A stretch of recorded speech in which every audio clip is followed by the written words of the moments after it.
Yo, what's good, everyone? Back again with another broadcast for you guys. And today I have another special guest. I have my comrade Zaire. What's good? What's good, man? I had to jump on. You asked me to come on. I had to jump on, man, and support Man, the comrades. I've been meaning to have you on. This is my comrade, guys. This is my comrade from community movement builders out there in Atlanta, GA. This brother been out in them trenches a long time, and me and him, we chop it up all the time. Every week we chopping it up about something. So, real quick, brother, hey, go ahead and introduce yourself. Tell the people about you, yourself, your organization, everything you want them to know. All right. Well, like you said, man, I'm out here. I'm organizing in the Atlanta area with community movement builders. So, our organization is dedicated to building sustainable and self-determined Black communities through cooperative economics. We got food programs.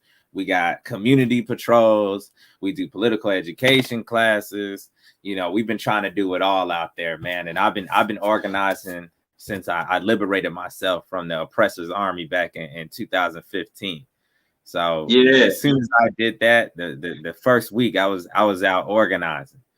man, I good stuff. went to a protest in Chicago, raised the minimum wage out there. Wow. So I was feeling real good about myself when I got out, man. I felt like Tupac getting out of jail and going to death row. I said, man, we out here. I'm getting ready to do it. I want to do it for the people. I want to do it for the liberation. So, that's just been my passion for the longest. And we're going to get into some things regarding organizing. As some of you guys may see, whether you're watching it live right now or you're watching it later on throughout the week, we're going to be talking about how to organize in the Black community. Not so much about how, the why, and all of that regarding organizing in the Black community. This one of the topics I've been wanting to discuss for a while regarding organizing, because a lot of grassroots organization, a lot of revolutionaries. I always say, the reason we struggling right now is because we've been out organized, on so many different levels.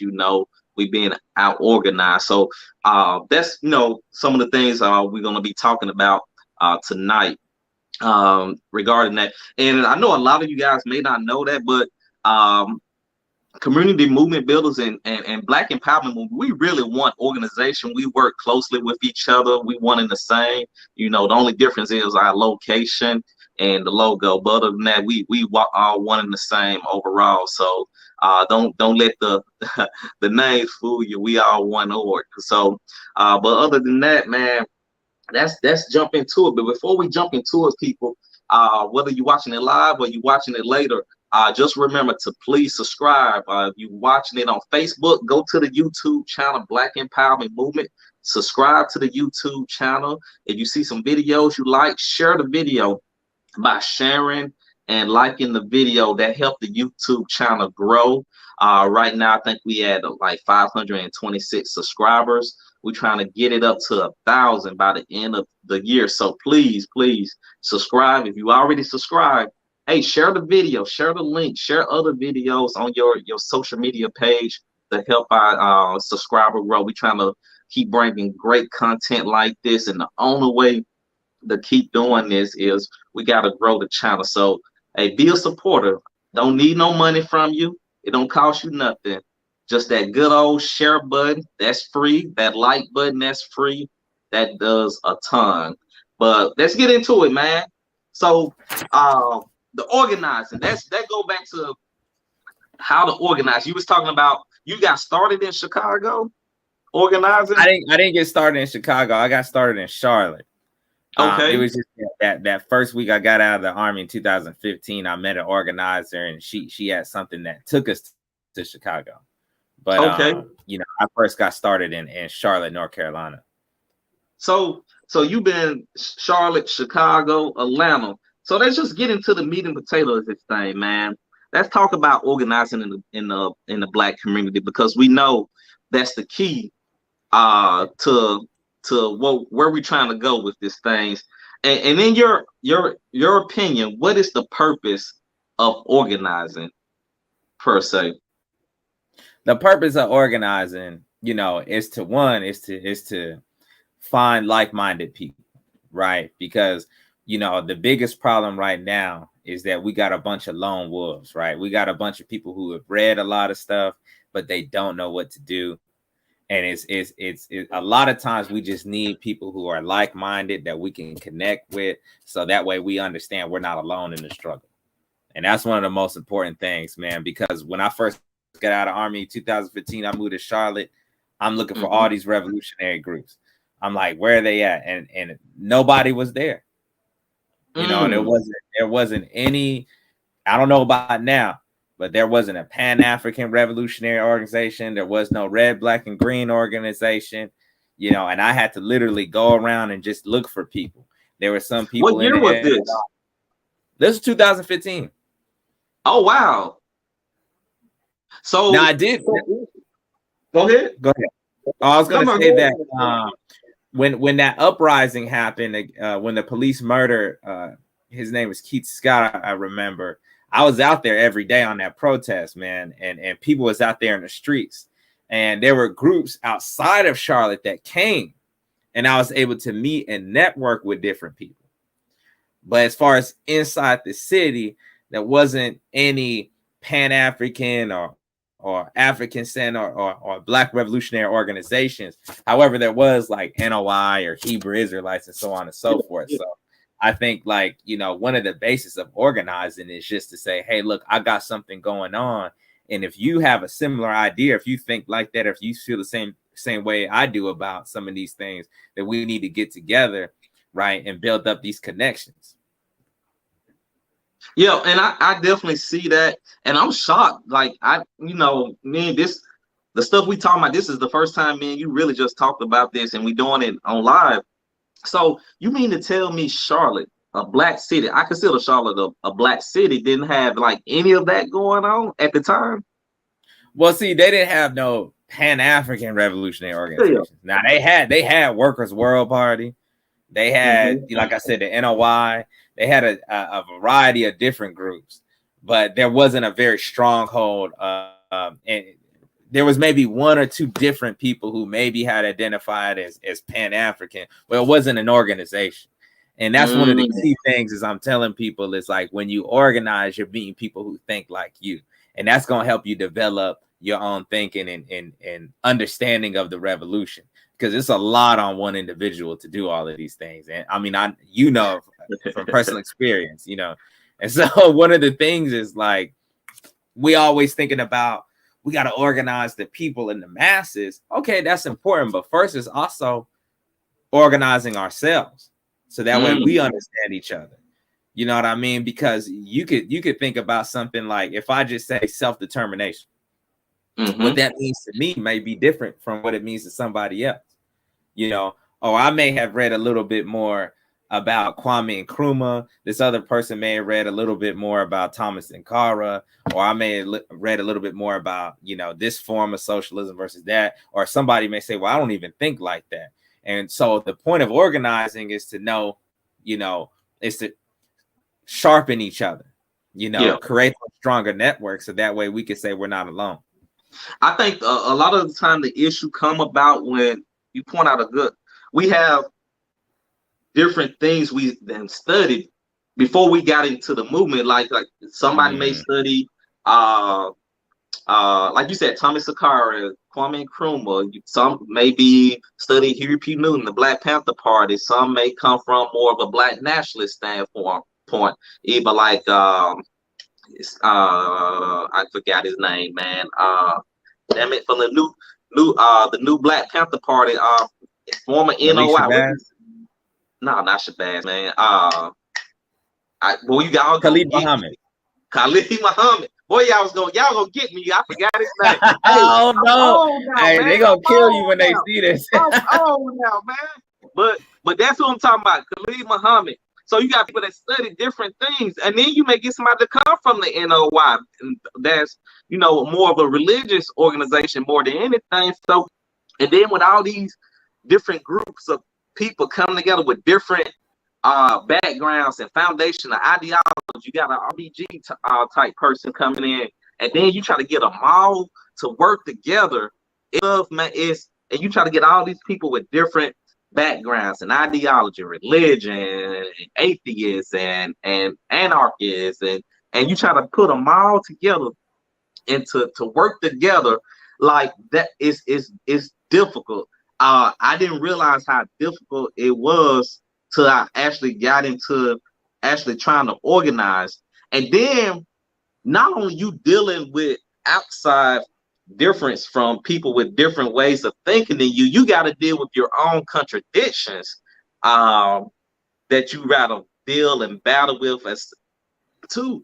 So I think we got issues with dealing with people that's different from us, and then we gotta deal with the whole nother level of self-contradictions. Once we get into the movie, you got to deal with your inner contradictions yourself. And a lot of people don't realize that till they actually get involved and people point it out to them like, hey, you got some contradictions that you need to address, and then you got to deal with your ego like, huh, what? Like, man, that's something that doesn't get talked about too much, man, is working on personal development too.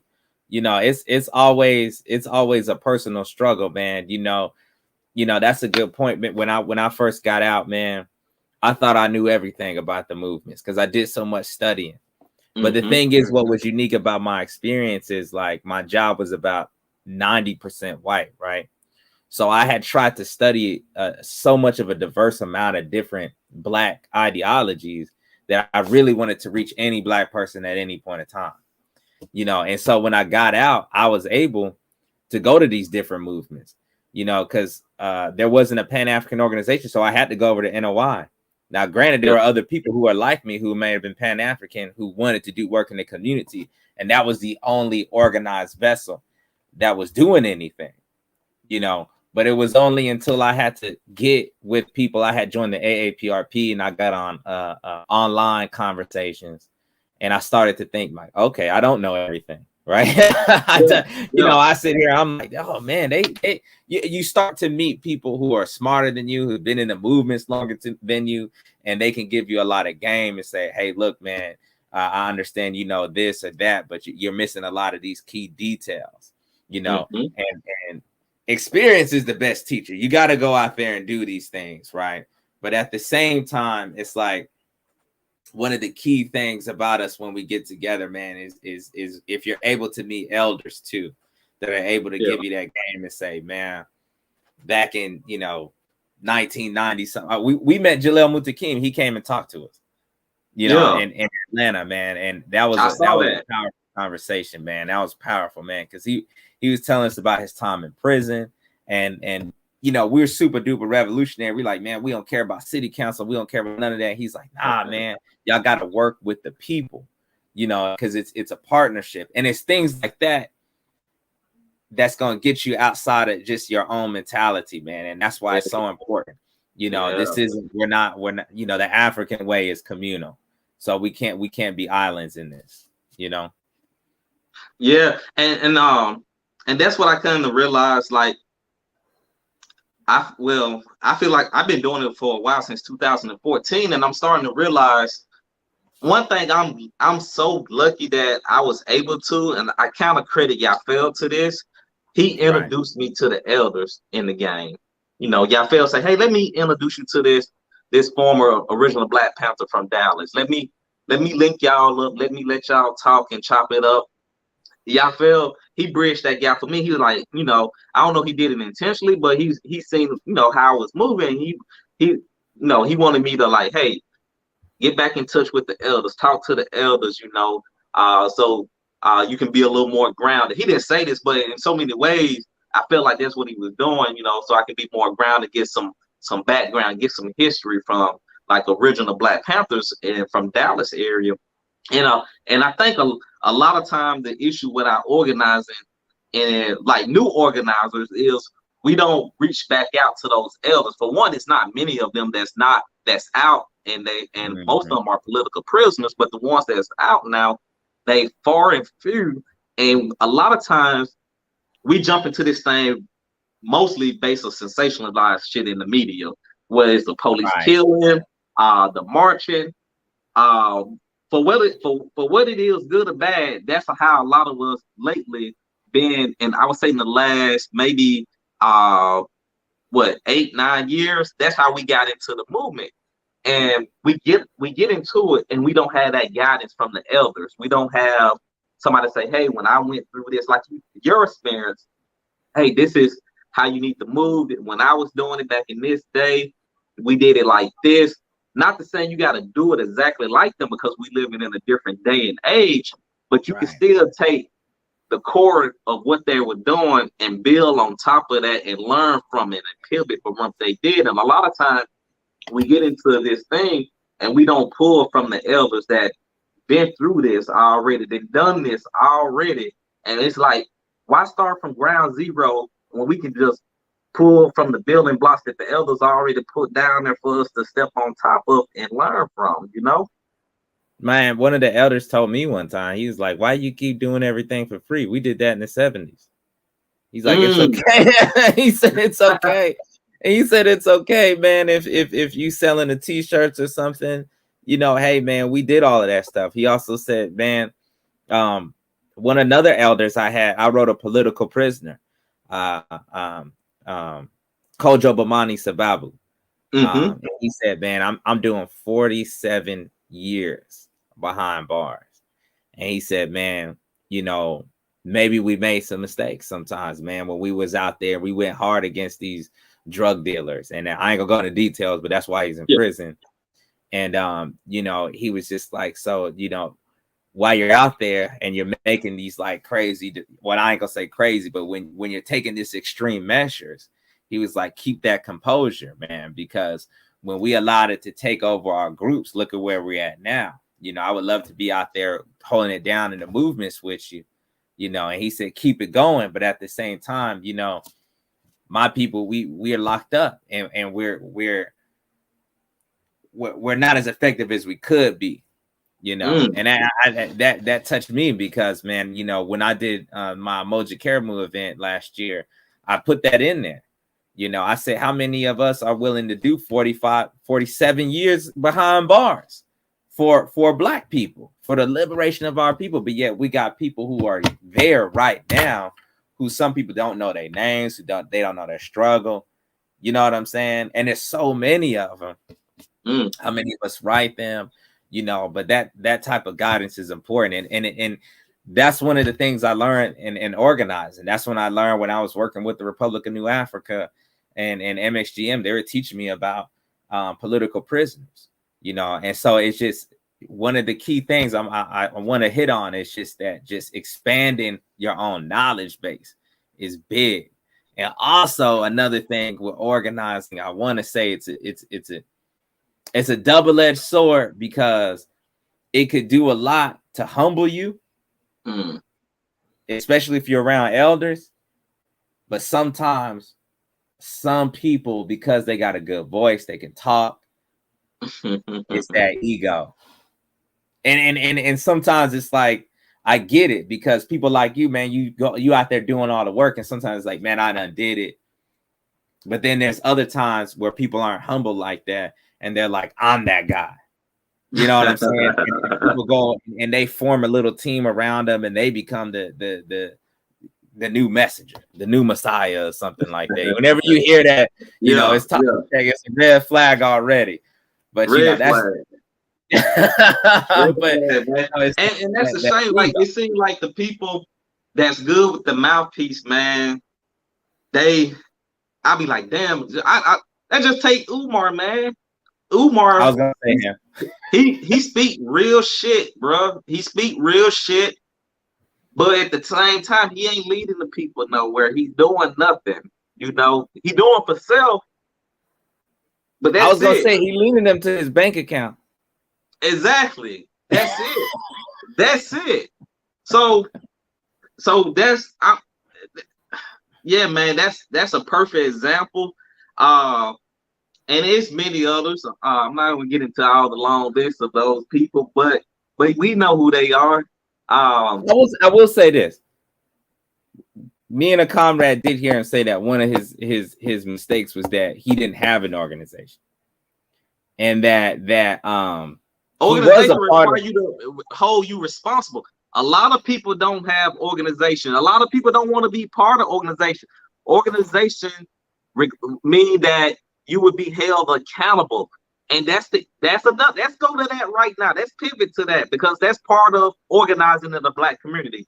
Is That's right. people don't want to be part of no organizational structure. They don't want that because part of being part of an organization means you got to be held accountable for your actions, and nobody want to be held accountable.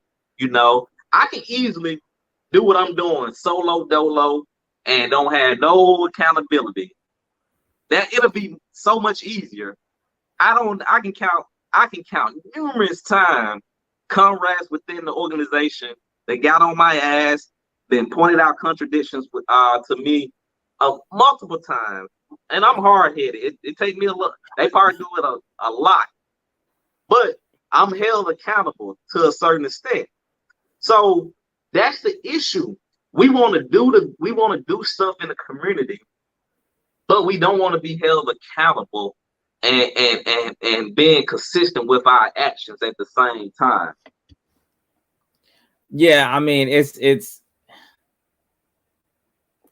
one of those things where people are like, man, it's this American individualism, right? Like, it's like, man, I don't have to be held accountable to anybody. I can do what I want. So, you know, if I just and part of it, I get mad because I think sometimes the people kind of give them what they want. Sometimes, you know, it's sort of like I'm just gonna pop up and say I'm the grandmaster. You know what I'm saying? And people kind of crowd around them. But then when folks say, well, who are you? What's your background? What you been doing? You know, or you know, when folks get out of hand and they become these little cult-like figures, and people say, well, hold on, you got to get checked because that's not cool. You know, you taking advantage of people, this, that, and the third, and tribunals happen, stuff like that. You know, they want to evade that. And so a lot of that just happens around a lot of that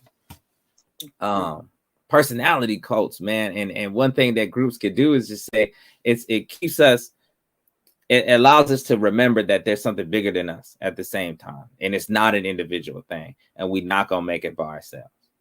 You know, because a lot of times too, you know, even again going back to my own experiences, man, I had to meet people who were better than me at certain things.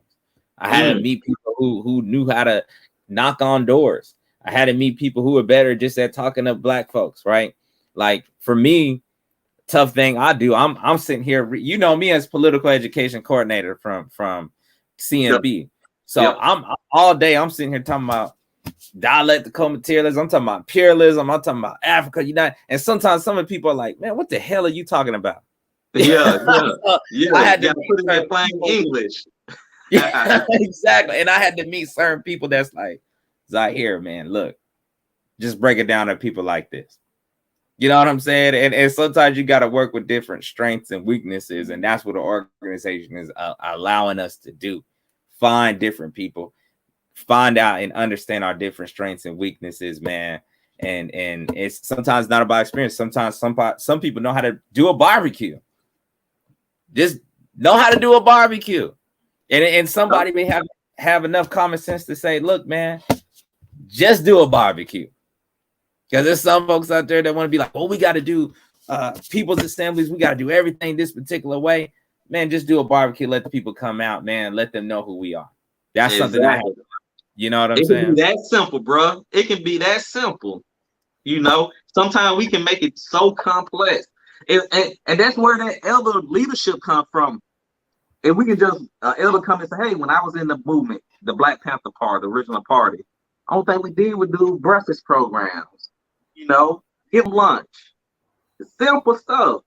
It can be a peanut butter and jelly sandwich, you know, but you got to have something to draw the people in, you know. You can't get into all that complex socialism, anti-imperialism type stuff. You got to, at the end of the day, we got to focus on the basic needs of the people before we even get to talking about all that mumbo, it ain't mumbo jumbo, but talking about all that type of stuff, you know. So that's a very good valid point. And people, you listen out there, just keep in mind that you need to join a formation. The only way we're gonna be able to fight the powers that be is you gotta find a formation to join. I know a lot of y'all out there, y'all like to be lone wolves. Y'all like to do things solo by yourself. You need to do two things. You need to either join a formation or organization, or you need to create your own. You need to do one or the other if you're serious about this thing. You need to join one or create your own with some type of guidance or leadership from an elder. Because working with this organization, working with that organization, and you not being part of anything, you can do that, but to make the change and for one, you can make those organizations better with your ideas. And that they need you. Those organizations need your input to make them better, so y'all can move better as a unit. So just find a fit. It's so many other grassroots organizations out there. It should be a fit for everyone out there if they serious about organizing. You got to find your fit, man, and find your niche, because that's one of the most important things. In my book, man, Becoming African, Radical Transformation in Art Maguzzi, I talk about 6 African virtues. One of those virtues is dedication to work, right? And that's something you're going to learn in organizing, because there's going to be times where you got disagreements.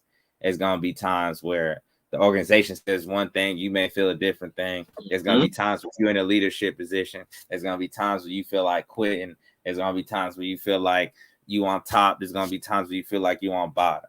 But it's you got to learn dedication to your craft. You got to learn how to better yourself for the movements. And that's one of the things you can only. Okay, go ahead. Let's talk about what you just mentioned. I want to harp on that point. The highs, the middles, and the lows, because we see this a lot. People come in, they first come into the organization. They on a high note, they ready to get to it. They got that glee in their eye. And then once they get to working with other people, they find out how hard it is. Then they got their own stuff going on in their lives. Then they get down. Then you start to see them a little less. They're not communicating as much. They're being more withdrawn. Let's talk about that. I think we need to talk, because people may be thinking about, man, I want to be part of an organization. They may want to be a part of CMB, Black Empowerment out here. They may want to be part of another organization, another state, or somewhere else. I think it's important that we touch on that. Can you go into more detail about what you just mentioned? So, yeah, man, dedication to work. Jaleel Muttaqim, he has this strategy, and we are on Liberators, where he talks about threes, man, like a group of threes. And when you join the organization, maybe join, even if you have a small crew. A lot of these groups have little small groups. Think about joining a bigger group. That's what Dead Prayers did. They was on a small group and they joined the Uhuru movement. Is it stuff like that? Little stuff like that. You may join that, man. Join with a group that you're able to find support in, right? But see, the thing is a lot of times what happens is people have an idea. You know what it is? People all have an idea of what the revolution is supposed to look like till they join the organization. Let's keep it real, right? Let's keep it real, right? Everybody done read Malcolm X or Destruction of Black Civilization or Black Panther Party, and it's like, well, y'all not doing this, so y'all not real. And they just walk away. You know what I'm saying? Like, y'all not doing what I got in my head. Jaleel Muttaqim said it best. We are our own liberators. So whatever you think is missing, you got to be the piece that puts it in there. You got to be for the people that didn't hear you, man. We are our own liberators. That's what Jaleel Muttaqim said. So whatever you think is missing, you got to put it in there. Period. If you think political education is missing, you got to be that piece to put it in. Because the fact that you're seeing it, that means you're the person that's supposed to fill that gap in. Big If you fact. saying that man, this leadership is whack, you the leader. What you think is missing? You know, and be able and be willing to I almost tell people, think about it almost like a contract. Just if you decide to join a group, you know what? Think about it almost like a relationship. Just at least try to spend 1 year in a group. Spend as much as time you can researching the group, making sure you know it, make sure it aligns with all your principles, and try to spend at least 1 year in an organization. Just 1 year, 1 year. Yeah, and that's a long commitment. But what you got to do is you got to be able to say, hey, look, man, I'm coming to y'all with these ideas. I'm coming to y'all. And if they don't respond to you, then maybe you start looking other places. But don't just quit just because there's one disagreement. Don't just quit because nobody's listening to your idea that you think is going to be the thing that sparks the revolution. Because we all got that idea that it's going to spark the revolution. Exactly. The difference is, are you willing to stick it out? Because that's really what the struggle is. It's a protracted struggle. It's long run.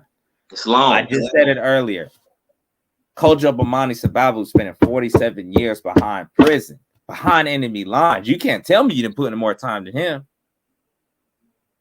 You know what I'm saying? So you got to be willing to say, man, let me spend some time, at least a year, dedicated myself to this organization, do as much as we can in the way that we can. That's what the Nguzo Saba teaches. Do as much as you can and don't just quit, man. You can't just quit just because you got a disagreement or something like that. You got to be willing to struggle within the organization to make it better in the way that you think it needs to be better. You know, you got to be willing to struggle sometimes, you know, and you got to be willing to engage in that, you know. And that's tough because even in I'll share this, even in CMB, we have to find ways. I try to get different ways to get volunteers to come in and plug it in. So I might say, hey, come on Saturdays and just bag groceries. Yeah. Just do that and just observe. You got an idea, come to me. I'm gonna sit here and I'm gonna listen to you. Let's figure out how to get you empowered to do it yourself. You know, and that's what I try to do with people, because I know it's important that people want to get their voices heard and people want to be dedicated. But you know, sometimes a lot of organizations, they fail at that too at the same time. So yeah, and a lot of time organization plays a part in you know, not giving the members what they really need, especially when they got people that's trying to. And I feel like, you know, me as being one of the leaders in Black empowerment, it's a growth through leadership too, you know. And I try my best to take, because I feel like I'm a jack of all trades, right? And I'm a master of none.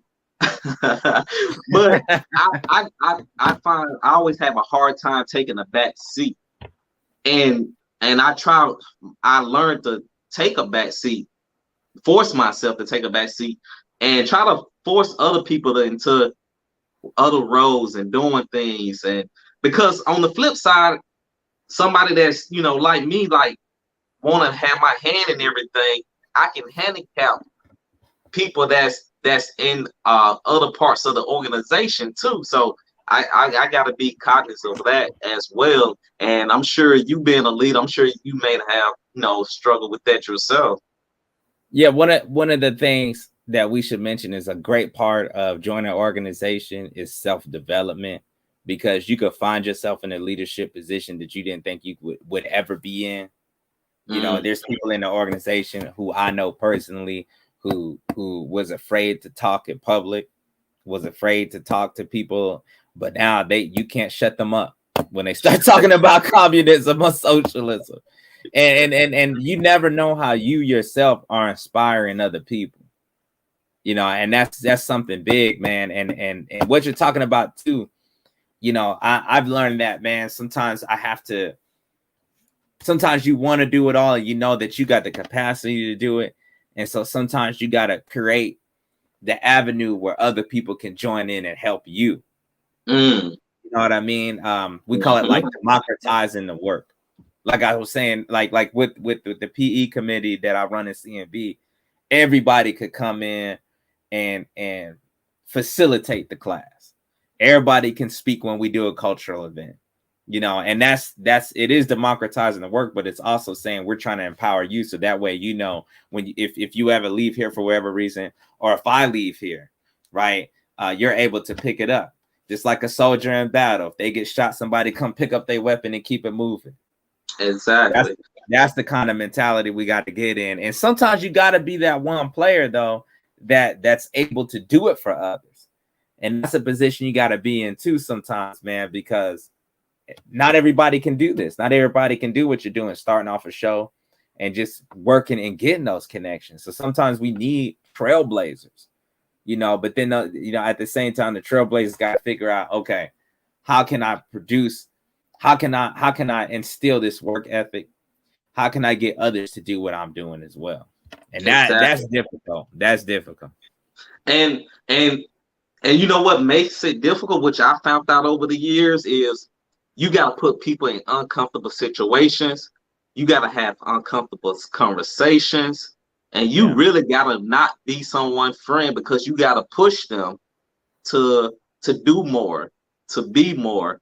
And they may even not like you. They may even leave the organization. Next thing you know, what you was trying to get them to do within the organization, they leave and go do it somewhere else.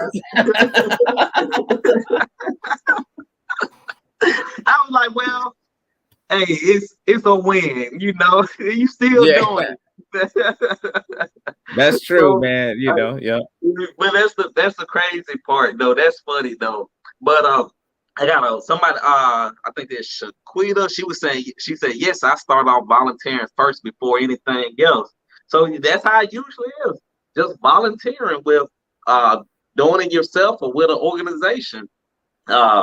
You know, a lot of people start out just feeding the homeless, getting that, you know, that buzz of just, you know, giving to somebody. You know, it's a good start. You know, trash picks up, you know, picking up trash, you know, that's a good start. You know, you doing these things, please do it in you know, a Black community if you're gonna do these things, of course. You know, of course, the pale skinned folks, they good, they neighborhoods are all cleaned up because they got all the services and stuff, you know, and they don't even share the distribute the wealth of services to our, you know, the poor people community, man. I wouldn't say poor, that's one of the reasons why I wanted to talk about it this way, right? Because we kind of understand the point of organizing in terms of collective power to challenge authority. Like I think that's anybody who's probably watching this already understands that. I'm assuming, right? But I'm gonna say it just in case they don't. It's like, we know organizing, you get strength in numbers, you empower people to challenge the systems.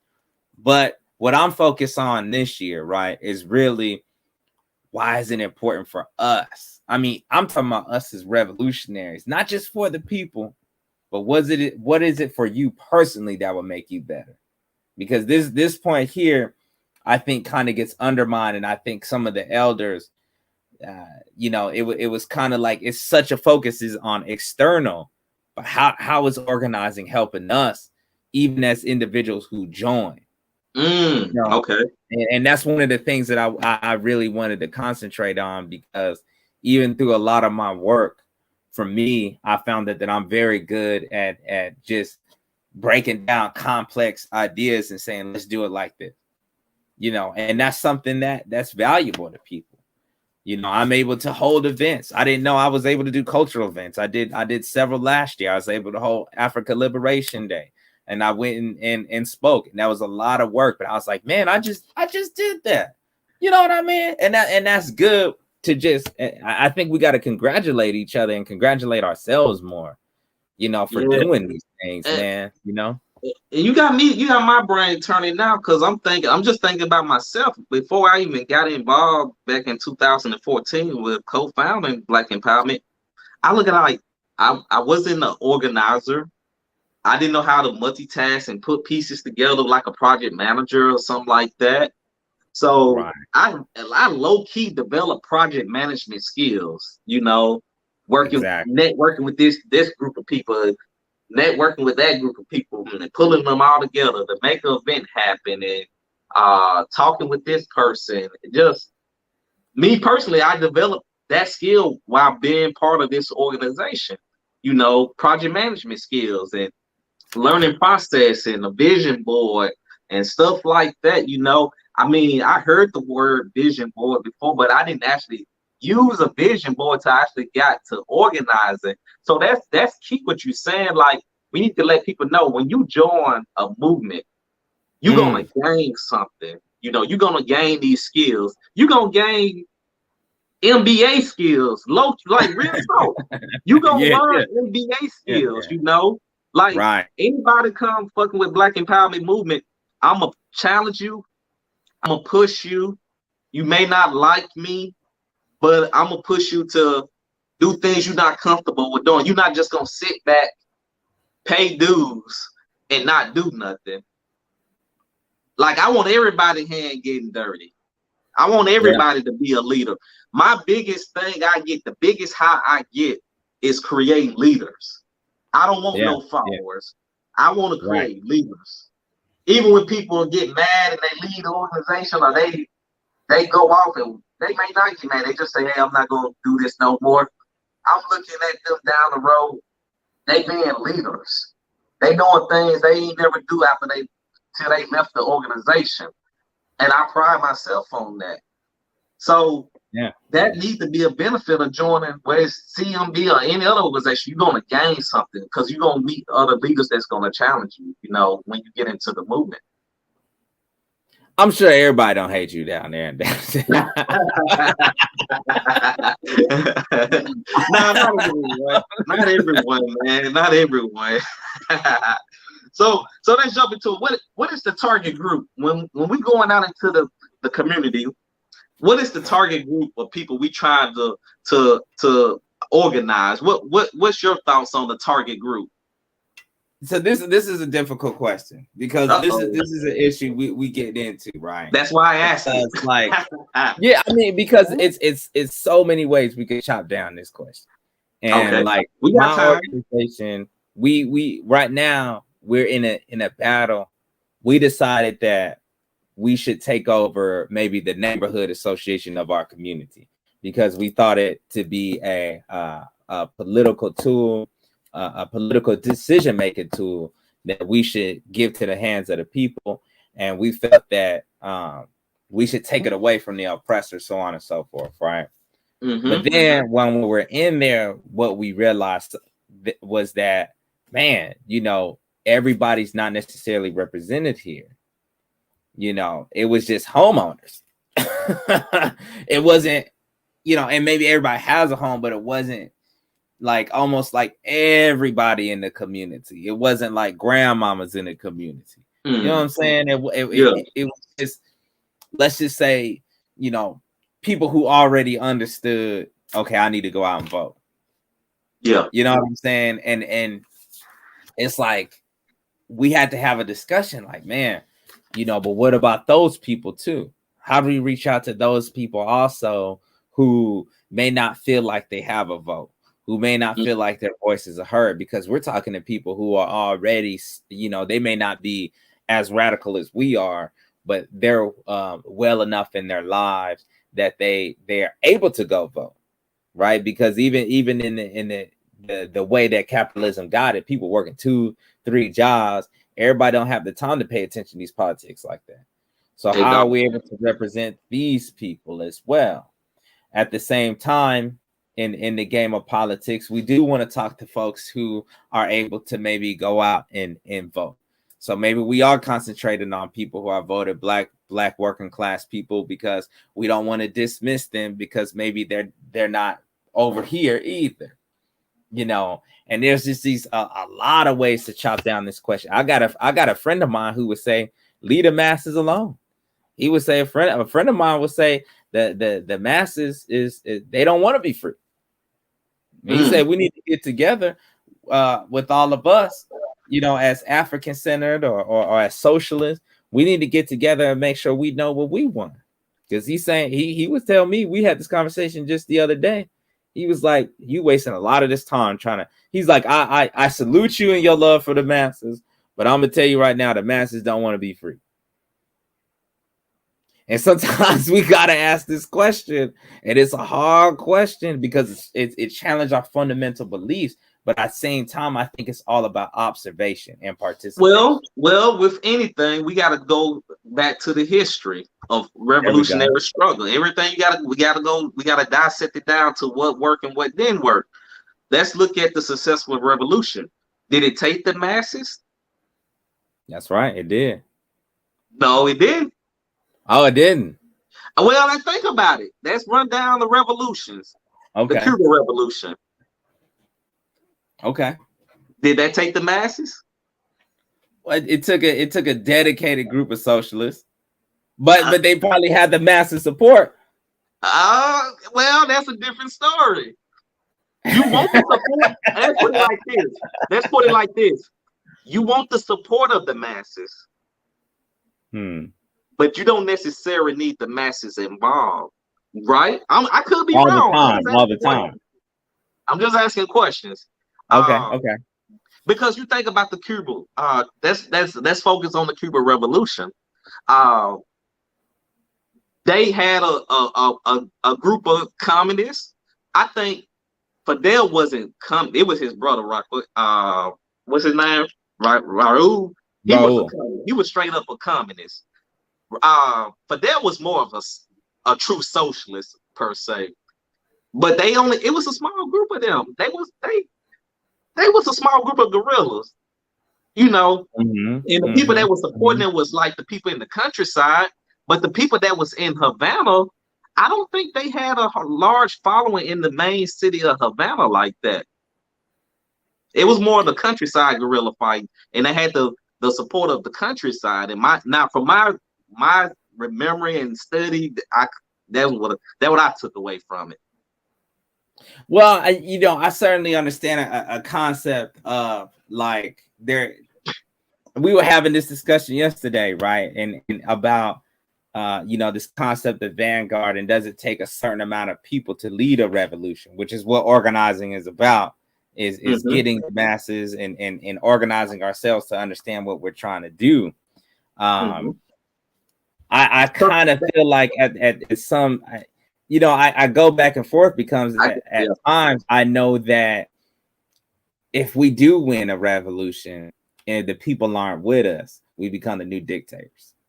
That is true. But you need the support. You need the support. Yeah. I guess it's we may be saying the same thing and using different terms, because I'm big on like getting the support of the people. Getting their input, because at the end of the day, we socialists. We want their input on everything, because the masses decide what the core group or the vanguard, the spirit, is going to do, right? So I look at the masses as just the wood part behind the spear of the arrow.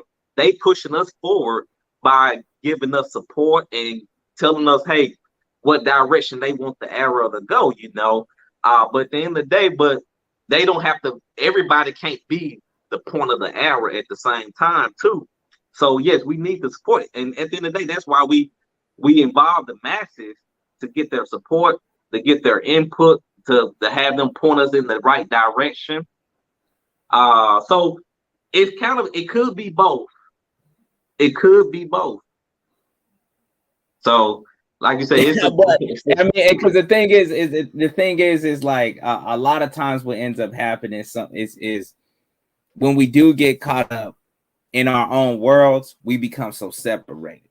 Like I was saying earlier, and that's one of the things why organizing is needed to keep themselves relevant in the communities and make sure that there's a constant influx of people who may not be so politically aware. I put it to you like that.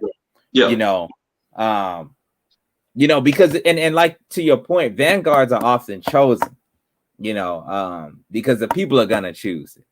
The people are gonna choose who in a sense it's like, okay, Black Lives Matter became a vanguard, even though we may not agree with their politics, but they took on the popular imagination of the masses. And the masses got rid of their asses. And the masses got rid of them too when they stopped being relevant.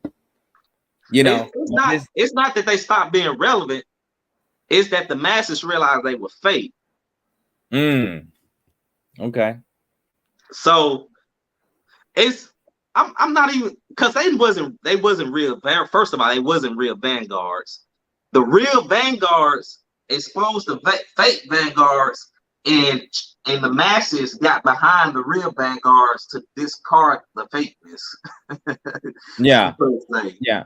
Well, I'm gonna tell you like this, and my truest opinion is that I do feel like we should get together and know each other a lot better, rather than being dependent on outside forces. I want to be honest there, because I've had friends I talked to for about 15 years now, and they still looking at me like, you still a socialist, right? You see, and sometimes that capitalist propaganda is so real.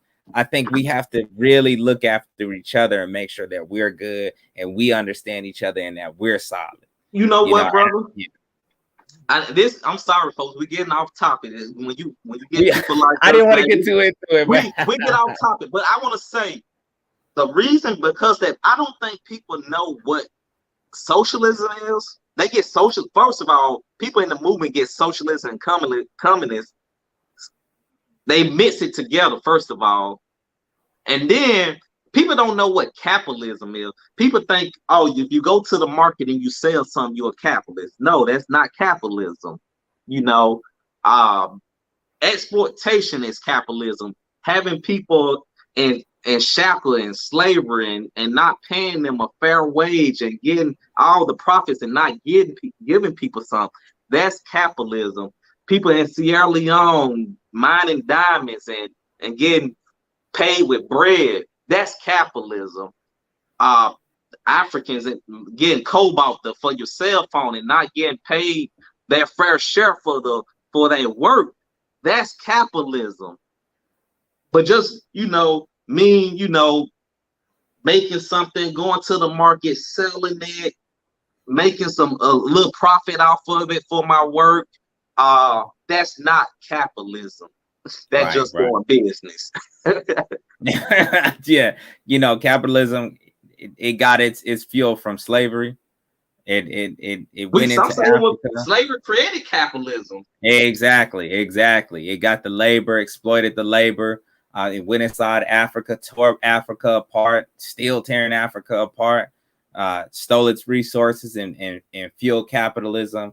It takes capital, it takes power, it takes money that regular Black folks will never have.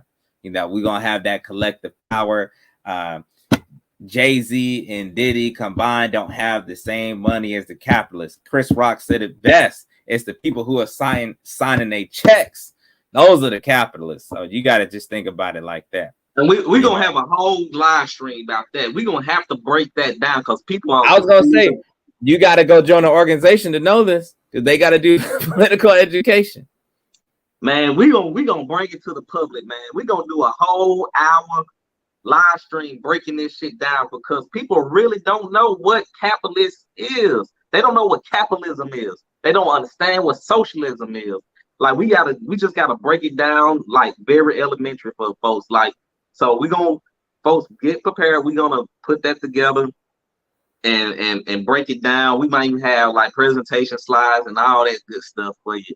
But we need to get to that, because when people say, man, why are y'all Black radicals and all this? Why y'all so socialist, man? Capitalism, look at America. Capitalism being great. I'm like, okay. But we're not going to get into that right now. But overall... But see, that's the thing, though. This is another reason I'm going to hit on why organization is important, and the way that I want to do it is that you're going to have friends and family say, why are you doing that? Why you got these necklaces on? Why the fuck you talking about Africa? Why you talking about capitalism? It's about getting the bag. You need to get with people who are like, I understand your mission. That is very important, man, because you may be the most radical person, but I'm gonna tell you right now, if you don't have no support 5-10 years from now, you gonna be hurting bad. you gonna be hurting bad, man. You need people who understand and will support you in this struggle, man. And we support each other. You know, we got to be able to see each other and be like, man, I'm gonna help this dude. You gotta help me, help this sister, and we got to. That's another thing, man. Is we got to start setting better examples, especially for the women, where people come in and try to take advantage of women. You know, and we talked about that. You know, you got to work on these self contradictions as well. But man, I some say I'm a ladies' man, but to my credit, I do not mess with women within the organization. I do not. I tell people that come in, please don't mess with any women. Women don't mess with any men. Now they grown, I can't stop them. But I think that's part of organizing. Like you gotta. That's part of organizing. That's part of organizing. Look at Huey, man. Huey was the worst one, man. Huey P. News, man. He just. Hey, I'm glad you said it. Nobody was talking about it, but that's you got to look at the goods and bads of it. We human beings, you know, and you got to, you know, you spend any amount of time around people, you begin to, you know, grow attachments, man, and you know, it's you know, it would be best. It would be perfect if everybody was professional. We're not gonna do this, you know. But we that's asking a bit much because motherfuckers know they can't talk to their coworkers and know they'll lose their job and still do it, man. But we've seen it. You know, I've seen couples break up and then tear apart our organization. Wow. You know what I'm saying? I've seen that too. You know what I mean? And that sucks. You know. I almost would demand that if I start an organization, everybody got to be married before you come in. It's hard being a single man trying to focus on the struggle, man. Yeah, man. Because when you get your own show, well, maybe I shouldn't say that. I was gonna say sometimes, you know, you get a lot of fanfare and a lot of people join because they want to get next to people. No, let's keep it real. But that's true, though. That's true. That is true, man. You know what I'm saying? And we try to tell you the benefits of organizing, though. Don't take this as like, if I start talking, man, maybe I can get some more ladies. That's not the benefit we're talking about. You know? Y'all, not that benefit. But ladies, we know the brothers when they get out here, they be, you know, a lot of them be all black. They got that black beard. I'm jealous of niggas with beards. I can't get a beard. They be having that beard. And sometimes they might be having they got their pistol, they got their shotgun and shit. Ladies, please don't fall for it. Don't fall for it, ladies. Keep it strictly business. Keep it strictly business, because sooner or later it's gonna go bad. It's gonna fuck up the chemistry in the organization, and it just go down here from there. So, ladies, I'll just go ahead and give you ladies a tip. I'm gonna go ahead and give the ladies a tip. If he says, "Look, you can be my third wife," it's a red flag. The what wife? It's a third wife. If you the third, because these dudes is always polygamous. They got the third wives. Just go ahead and leave. Red flag. Red flag. I need to type a red flag emoji in the goddamn comment section. Red flag. Oh, snap, man. But we ain't all like that. But we're not all like that. But it's just, you know, you just got to look out for certain things, man. You know, and that's why it's important sometimes. And in some organizations, I saw they had a whole separate organization just for women. Wow. Even within the organization, because sometimes it gets to a point where it's like they have to feel comfortable with making complaints. And this is a part of what we talked about, you know, with being able to struggle. You know, again, going back to what I'm writing, the 6 African virtues: reverence, self-control, mindfulness, courage, dedication to work, and communalism. Mindfulness is important because even though we're saying dedication, you got to be mindful of your environment too. and mindful of your dedication, how much work you're putting in, and make sure you're not,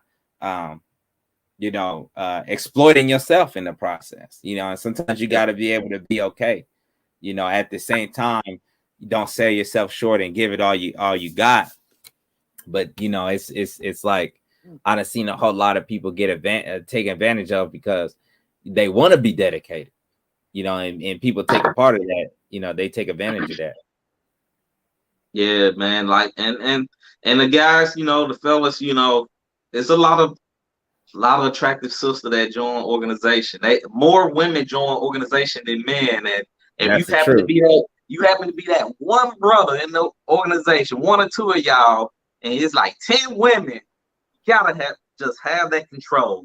Cause they be they be good, they be about their shit, they be professional, but they come back talking that black shit, and you be like, damn, you got. Can I keep it real? Can I keep it real?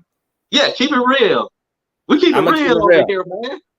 I'm gonna keep it 100% real. Most leadership positions are filled by men. Most of the rank and file, like all the administration, is women. And when the men are in leadership, they got the spotlight. And that attracts a lot of the women. So I'm just you can tell all the problems that's gonna come from there. But that is, and it's almost such a problem because as soon as that dude hooks up with a girl, it's automatically like, why is she over here? Why is she talking to you? Why is she calling you about business? And it's 11 o'clock at night. I don't see people don't know about that. See, you gotta be in an organization, and it's like, it's whew. But I'm not trying to scare nobody. Again, it's a positive thing. Vice versa. Why the leader of the organization calling you at this time of night, or message you, or email, whatever it may be, Yeah. Work the other way around. She might have an old dude, feeling like, yeah, you spending too much time. Well, buddy, I know that y'all do stuff outside in the community and stuff, but damn, this nigga be hitting you up all the time. That's like shit. So that's part of organizing, man, and that's one of the things. And another thing I want to talk about is organizing off emotions, man. Like, my biggest pet peeve with organizing is we gotta stop organizing when it's just sensationalized shit going on in the media. You got Fox News, the CNN. When it's sensationalized, it's 24/7 news cycle. It's on the news all day, every day. Everybody inboxing me. Hey, how can I be part of the organization? Hey, when you gonna have a meeting? When you gonna have another event? Man, I'm telling people, we gotta stop being like that. We gotta stop organizing off emotions. Like right now, where are the organizations that who organizing right now? The people that's back in 2020 that was marching and all this type of stuff. Where y'all at now? Are y'all still moving with that same energy right now? Are you reaching out to organizations like you did in 2020? Like, we got to move with that same energy all the time, because white supremacy and the imperialists, they working round the clock, and we got to be organizing round the clock, 24/7. We got to have that energy. We got to have that motivation to get up and say, hey, what I'm doing to push the movement forward, what I'm doing to organize within the organization I belong to. Are you hitting leadership up? Say, hey, can we do this? Why are we not doing that? Challenge leadership. Leadership challenge the other rank and file. Like, if you can't do that, that's a red flag too. Yep. So that's my biggest thing, man. We got to stop being emotionally driven. That's our downfall right there. Man, like I said, I keep going back to this 2015, but that first 2 weeks I was out, that's when the killing happened by the police murdered our brother down in Charlotte. And there was so many groups that came down there. I mean, because the news was just big, and all these groups swarmed down there. 2 weeks later, CNN had like some old, light skinned looking LL Cool J brother doing prayers about it, and the movement was over. It was done. It was done with, and he was taking a knee down and praying, and that was it. And it became a big show because the news was still into it, but all the rah left. It started to die down, and it didn't turn into nothing. And part of the organizing is to say we're going to stay consistent to something on a long term. We're going to be dedicated to whatever it is. Like, we got a 10-point program. We may talk about gentrification, right? But we're supposed to be able to organize and stay dedicated to gentrification past when it's a good story or not. If we say we want direct democracy, we got to be able to stay dedicated to that in the long run. And the only way you could do that is if you kind of organize and get with people who understand that vision and want to carry that out. Because it's that emotionalism that people join in, like you say, somebody gets killed or it's almost like if the news tells them to be worried about something, then they want to join something, or then they want to give $25 or whatever. And that's really what a lot of people want to do, but the organizing, again, that goes back to our conversation. It allows us to say, if you really want to be dedicated in the long run, and sometimes if all you could do is give money, I get it. And that's good too. But and that's another good thing about organizing is if all people can do is give money, at least give it to the people who are going to be righteous and use it towards the mission. That's what gains people trust. You know what I'm saying? That's what gains the people trust. You know what I'm saying? Sometimes, man, because otherwise it's gonna go to the church or to the white folks. So, Black Lives Matter, that millions they took, man. Folks bought houses and all type of shit, man. And that's the thing. And one way to check if it's a real organization, not tell them, hey, put up your financial records. You can do that with CMB. We'll show you the records. We'll show you the bank statements. This is where everything is going. And we're going to tell you, we may need it to fund some programs, right? We were able to get a van, and we got that van particularly because we got a liberation program where we deliver food. We deliver food all across the city. You know what I'm saying? And that's not free. You know what I'm saying? And members pay money, and we also get donations. But, those donations are going to programs like that. And you can request it and we'll show you. But that's one of the good things about organizing. But back to what you're saying, though, sometimes, it's I hate it too, man, because sometimes I can see it in people like, okay, you're gonna be gone in about 2 months, right? It may seem important to you right now, but it ain't that important. Yeah. It's just something that sensationalism and part of the organization is we're able to understand the bigger picture. You know what I'm saying? Like, okay, well, we're working on a greater goal. Yeah, we got a greater agenda at hand. So, okay, every now and then we're gonna have to get in touch with the people, and the people may say, man, but we really concerned about these potholes right now. Because that's big in Atlanta right now, is like potholes in the roads. And that's okay, because we're thinking about, okay, hey, look, that connects to socialism, because the reason why there's potholes because capitalists, they exploit all the money out this poor neighborhood. They're gonna put it in that rich neighborhood. That's what we got to tell them. Right. But then we got to be able to say, okay, we're gonna take it to the powers that be, right? Because we have a greater vision to say we're gonna get this vehicle going, so that way in the future we can challenge them on bigger stuff, And that's another good thing about organizing, but. I wish people too would be more dedicated, but the good thing is that those who are, you need to find a home. You need to find a home and don't quit when it gets hard. Stick it out. Yeah. Yeah, you got to stick it out. It's not going to always going to be perfect. You're not going to get along with everyone all the time.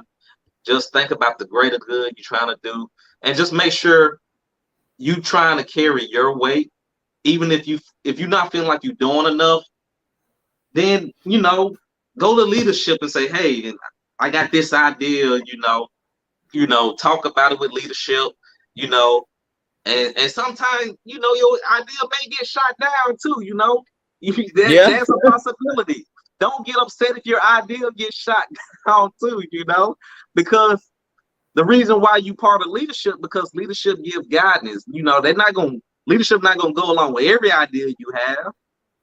Because it may not fit within the confine of the movement or the ideology and the of where things need to be within the structure of that organization.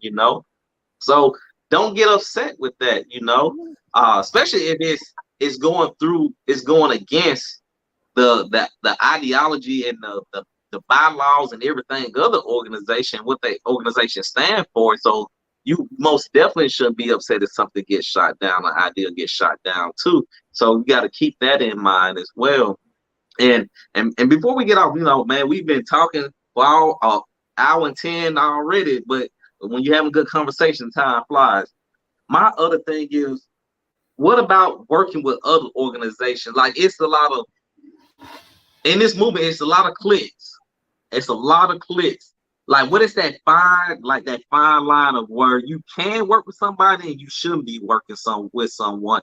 Because I think a lot of times when I say we getting out organized, it's because we not working with each other too. I'm doing one thing, we in the same city, I'm doing this, you doing that. Instead of us come together and work together for a common good, even if our ideologies are different, if we can find a commonality we can work together on. But a lot of times that don't even happen. So have you had issues with that, or you can add to that to talk about it, or what's your thought? I got a lot of thoughts on that. Man, real. Go ahead. So we got to break that down on a lot of different pieces. Man, number one, let's go ahead and get into it, right? Is it worth it? Is it worth working with some of these other groups?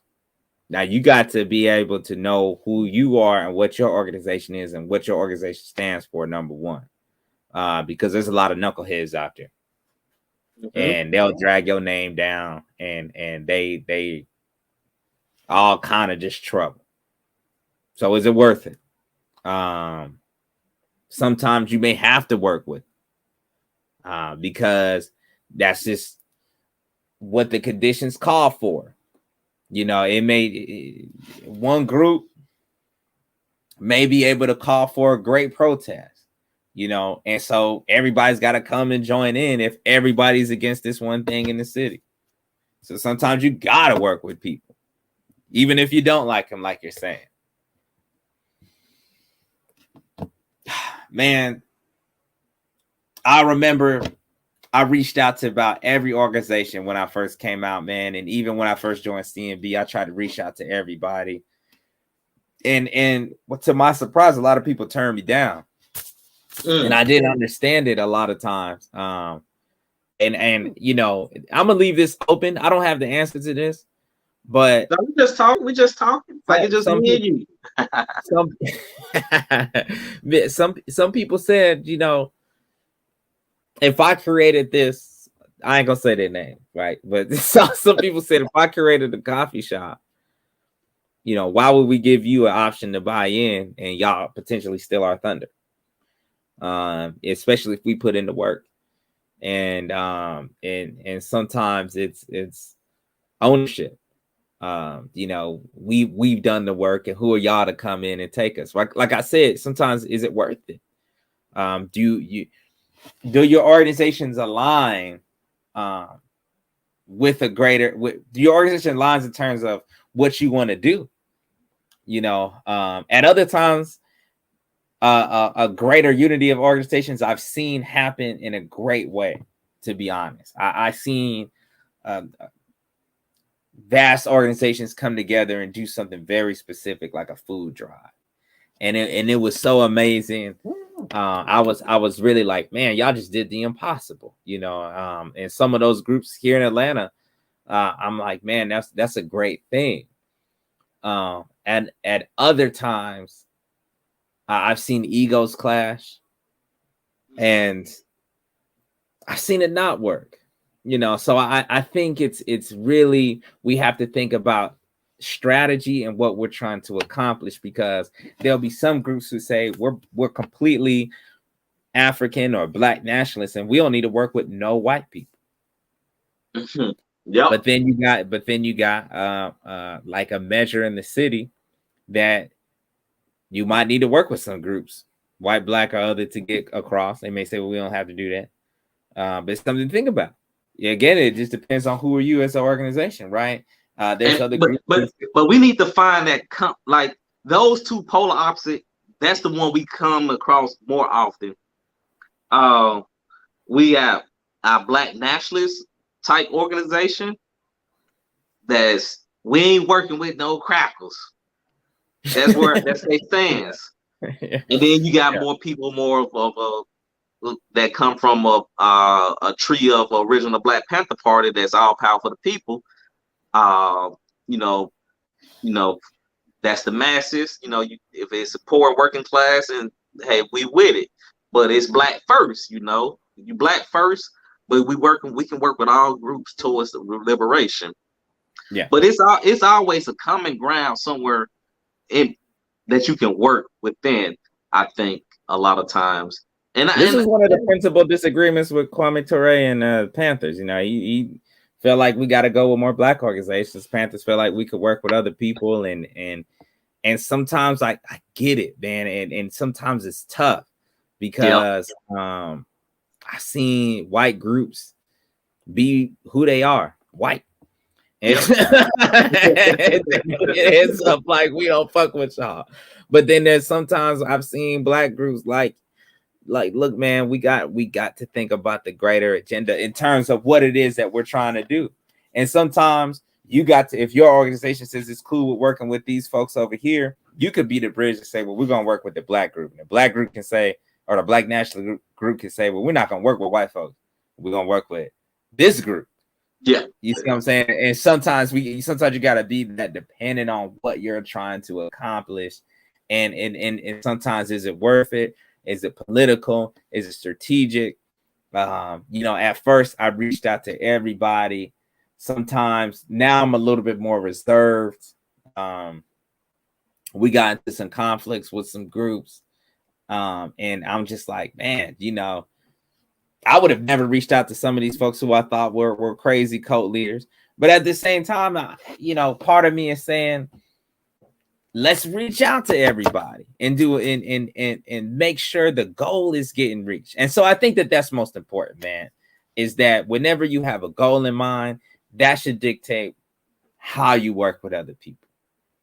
That should always come first. It's just, if you got a good goal in mind, just make sure that goal is being met, and whatever your principles are as an organization. So if your principles, if you Black nationalists, make sure you stand for Black unity. If you're a revolutionary group and you can stand for all power to the people, like the Black Panther Party, say that's great too. And then make sure you can reach out, because I saw the new African Black Panther Party and the new Black Panther Party get together, and that was great, so that way the FBI doesn't come in and do their code and COINTELPRO tactics, you know what I mean? And CMB has been able to work with a wide variety of different people in Atlanta, because we feel the same way. We don't want to have the FBI come and break us up and say, oh, well, they work with them white folks over there. Nah, but these still are our comrades, brothers and sisters over here. And we ain't hating on that one way or another. So as long as you know yourself and you keep it real with your values and your agenda, I think that's most important. And yeah. Right on. I mean, yeah. And at the end of the day, we're not trying to come on here and solve and talk about answers. We just want to just just gloss over the issues that could come to organizing. But the good things too, it's a lot of good things. And briefly, let's talk about. We spend a lot of times on a lot of negative things. I feel like, but the good things are, you know, we are like we've been putting white supremacists and imperialists on the run lately. A lot of times we don't realize the victories we've been having too. Yes, it's Yeah, a lot yeah, of yeah. struggle in organizing. It's a lot of difficult things within organizing. It take a lot of work. It take a lot of sacrifice from your family, your job, and everything like that. But sometimes you gotta take the time out of all of that and look at the victories that's been going on, where Power. there the powers to be, they've been putting a hold on their agenda and the things they've been trying to do because of the grassroots movement been getting strong. They've been stealing from us and using and adding it to their talking points now. So is it any type of thing on the top of your head that you can point to, like, man, yeah, that was a victory right there? Man, I'm gonna be honest with you. This is a victory. Us getting together is a victory and doing this show. CNB getting the van is a victory. CNB engaging in all of our programs is a victory. Like, I'm not gonna lie. One of my biggest things is I always think about the big picture, and so sometimes I get upset when I feel like, we're not where I think we should be at. Yeah. And sometimes we do gotta remember, the FBI came, destroyed the movements in the 70s. Elders are locked up, and I can have a harsher critique, but I ain't gonna do it tonight. But No, that's true. But like you said, I'm like you. But you gotta like slow down sometimes and like, man, we got a city council person in a seat somewhere. Right. You got a street name change. We got a. I don't want to count that as a victory, but it is, because you are able to get the people. But I'm talking about like tangible, like they giving actual tangible, like different organizations getting resources to do things in the community. Like, it's a lot of people doing different things in the community. They getting resources. They getting laws changed. They talking about. I mean, at the end of the day, as revolutionary, that ain't what we really want, but it's stepping stones. We getting laws changed. We getting people in position of power. It's a lot of things. A lot of stuff we probably can't even talk about right now for the victories. So there are victories. They small, but they adding up right now. The victories added. They talking about reparations right now. All those different things is because of the grassroots movement is pushing power on them. 2020 was a victory with the people rising up, showing the government that, hey, if this happened, we gonna burn this shit down. The people standing up in the vanguard. At that time, the masses was winning. That was a mass movement right there. The vanguard really just got out the way, like, oh shit, go ahead, do your thing. So that was a victory within itself. We just got to be, as vanguards, we got to be able to cultivate that and move it in a more productive direction now, and not in a chaotic way, per se. But before we get out of here, man, how you want to end it? What you want to say? Man, I just want to say, man, it was great being on here, and invite me back. I got all kind of conversations I could talk about, man. It's more of some of my elders in the background movement, because I have a lot of cultural nationalist elders who talk to me, and I knew a lot of Panther elders, and those were a lot of great conversations they had about each other that they didn't know. I had a lot of just ideas around, the complexities around organizing, and it's good for us to talk about this as people who are doing it on the ground, because people need to understand, man, there's people out here doing these type of things, and that's extremely important, man, to understand that you can always reach out. It don't matter where you at, reach out, and you got to do something. Just get involved, in any way in Guzu Saba, they say to do always as much as we can in the way that we can, right? And that's what you got to do, man, is take these conversations and learn, and just go like, okay, Don't just think, man, I can't do this shit. Do it. Do it. Man, folks, you hear them. Get involved. Do it. Find a local organization, grassroots organization that's not Black Lives Matter. Join them. Join them. And add your input. Don't dip out on organization as soon as you have a little conflict, you get a little pushback, you know. Hey, it happens. That's part of the struggle, you know. But overall, folks, I just want to remind y'all, please like, share, and subscribe. If you're watching it, like it. Like the video. You like, go through the YouTube channel, find videos you like. You may not like this one. Find another one you like, share the video. Subscribe to the channel, man. And overall, we out of here. And I just want to say, man, all power to the people, and we out. All power to the people. One more thing. What's up? Catch us, Zahir. I'm on Instagram, Facebook, and we got a political education class on Friday. You want to join that? Go to CNB tonight and fill out that application, and we're gonna get your number. Go on the CNB website, and you'll get on the WhatsApp and we'll put you in the classes tomorrow. So you better hurry up. As soon as you watch this, just go sign up. And if you watch man, we got political education tomorrow. Oh yeah, that's right. Because hey, I'm gonna tell the whole world, y'all voted to have this twice a month. I said let's have it once a month. Everybody else said we want it twice. So what time is it?